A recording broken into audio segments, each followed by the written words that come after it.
According to the CDC, every day an average of 10 people will die from unintentional drowning. Learning how to be safe and learning how to swim is an important skill that every person should know. I've been a lifeguard for 4 years and I've been certified in CPR and first aid. I currently work as a swim instructor for kids ages 3 months to adults. Today I'm going to be teaching you how to be safe in the water with basic water survival skills, learning how to swim, and how you can help others in a water crisis. The first thing you should know when you're learning to swim is some water basics on how to stay afloat. Learning to float is important. It gets your head out of the water and in a position where you can breathe. When you're floating, you want to make sure your head is back and your chin is tilted up. You want to have your arms out and legs spread out, and so you're on the surface of the water.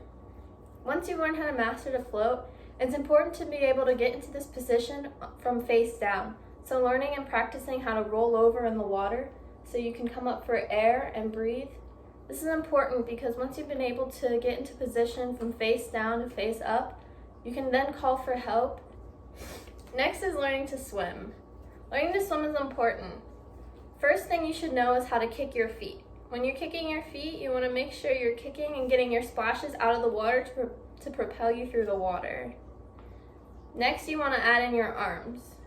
When you bring your arms out of the water, you're going to want to propel yourself forward.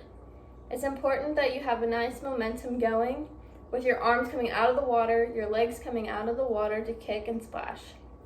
Next, you want to incorporate breathing. One of the most important things is that when you breathe, you shouldn't lift your head out of the water like this. That is only going to slow you down. You want to take those skills from rolling over and you want to incorporate that to come out for a side breath.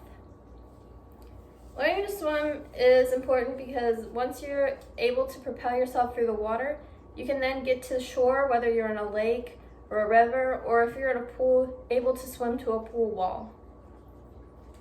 Once you learn how to save yourself in a water crisis, it's important to be able to help others who are struggling in the water. The first thing you should do when you see someone struggling in the water is assess the situation. Is it safe to help them? Look around for flotation devices. If you have people around you, ask for help. Get people to call 911 while you go out to get the person out of the water.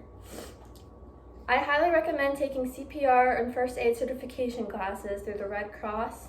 Classes are available at all type of places from Y or private pools even host them. It's important to be able to help someone in a water crisis because you never know when drowning can occur. Now that I've taught you some basic survival skills in the water, how to swim, and how to help others, you'll be able to help yourself and others when going swimming. Drownings can be prevented just by learning how to swim and make sure you and others are safe in the water. Thank you.